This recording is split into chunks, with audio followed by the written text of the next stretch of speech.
viewers, welcome to another game of Casual Pro Gamer.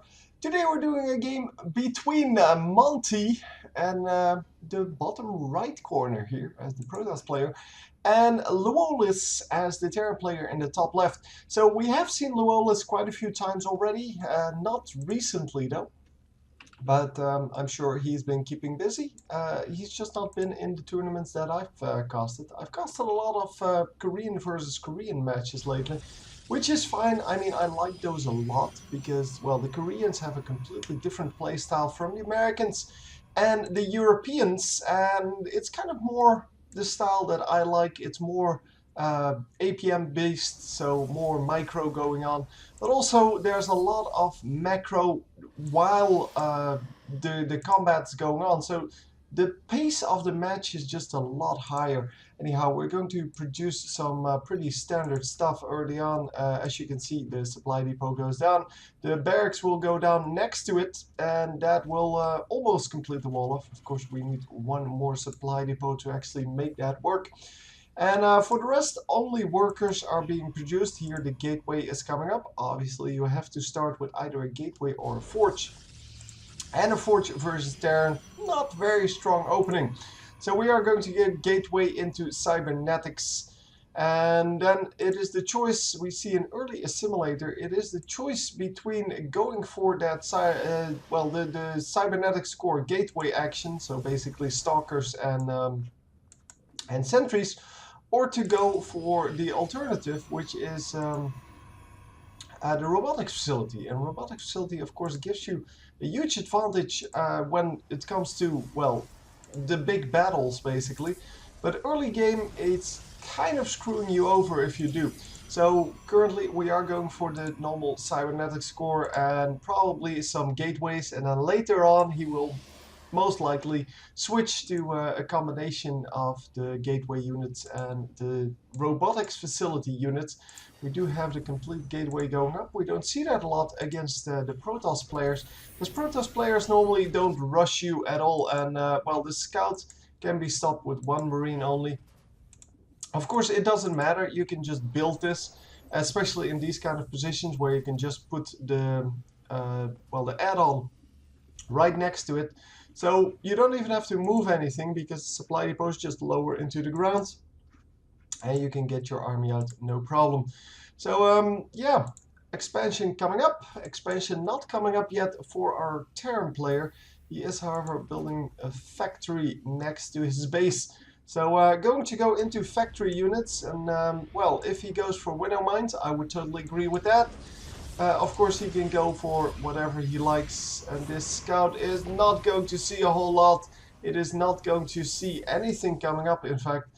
Just see some pylons, a cybernetics core that is actually spinning, so he knows warp gate is researching. Wow, what a surprise that is. And yeah, he sees one gateway, so he really doesn't know whether it's going to be multiple gateways or, as I said, the robotics facility.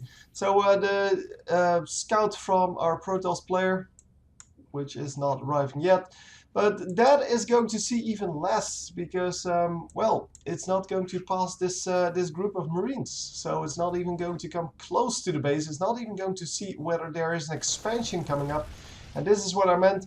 You can actually place that reactor or the tech lab right next to the supply depot without even moving your barracks. So this would be a perfect spot to start as Terran. Of course, you have more of a problem if you start in a location like this. Sorry, not this one. This, I guess. Depends on how they place the ramp. Yeah, here.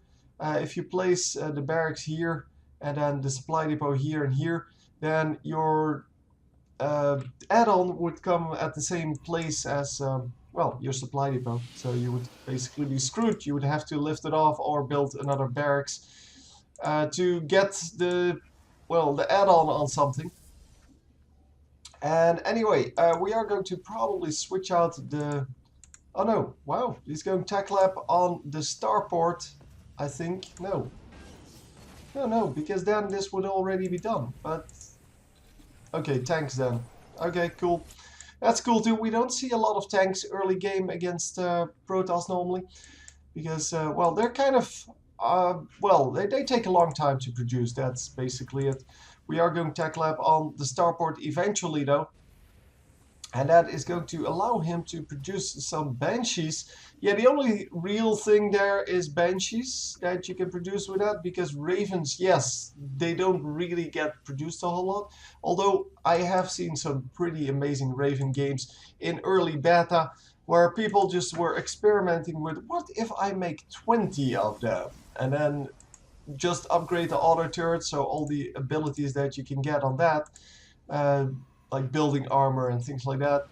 And yeah, it did very, very well. We are going to get a drop in here, but it is not going to result in anything. It is not an actual drop, I think. I don't know what happened there. Maybe everything just died before I was there. That is fine too. It is kind of hard to see because this blue kind of screwing me over. It is the same or almost the same color as these minerals and the same color as these towers. So it's kind of, yeah, it's not really a good color for me. I'm not actually sure if I can switch that. Yeah, I don't want to ping the minimap. I don't know why that's even there. But anyhow, the Banshee is coming in. It is so slow though. So yeah, if he goes invisible, I'm assuming he does have that up by that time. Yeah, it will be up. And there you see one Raven. I don't know why he's going Raven.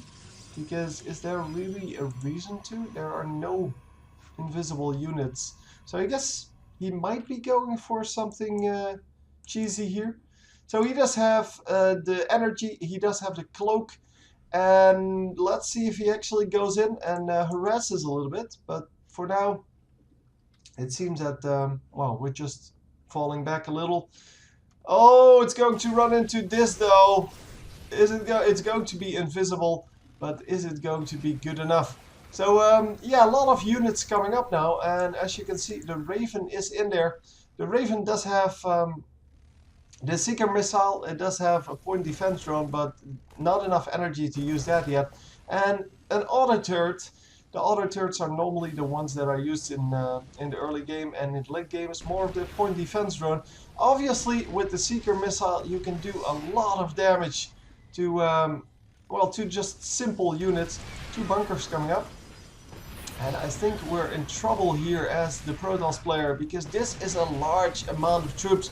And they're going to wipe out this entire base, including the base itself, of course.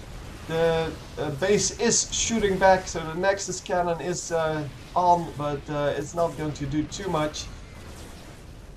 The point defense drone, there you go. Yeah, he is going to use that, but it is not good enough to actually stop anything. Well, it stopped a few shots, I guess. But look at the amount of just crap going on. Yeah, he can't just make this work. That was just... The army was just too big.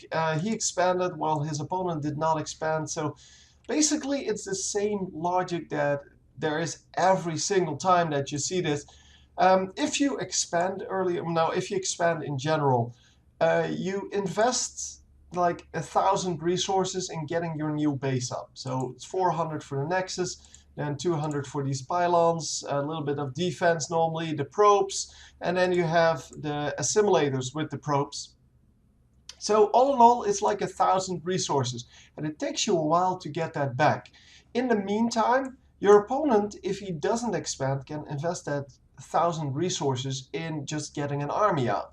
And if you push early enough, you can actually make use of those extra army, well, supply, I guess, to, well, just destroy this base and thereby destroy the chances of this guy winning. But if you wait too long, so if the economy actually resets, so if you make more than 1,000 back, then, well, the armies are equal again, but the economic advantage is still there for the red player in this case. So even though this was kind of a short game, it is a perfect demonstration of the difference between early expanding and early army. In this case, because he went for those tanks first, and I didn't understand why he went for tanks first, but now that I see the result, I basically understand what the reasoning behind it was. He didn't want to expand. He knew his opponent was going to expand, and he didn't want to expand. He wanted to push that really early on, and for that, of course, you build the, well, harass units, the units that are just so damage heavy, but are in the late game, well, kind of too easy to kill, like the Banshees and the Siege tanks. And the Siege tanks worked out really well. Of course, this Banshee only got 1 kill, and I think that's even this one. So it didn't really do anything there. But, well, the tanks just worked out so well. He only had a few Marines and not even produced any mad effects at all. So all in all, very nicely played game. And as I said, perfect demonstration of the difference between early economy and early, army. And yeah, hope you enjoyed, and I will see you next time. GG.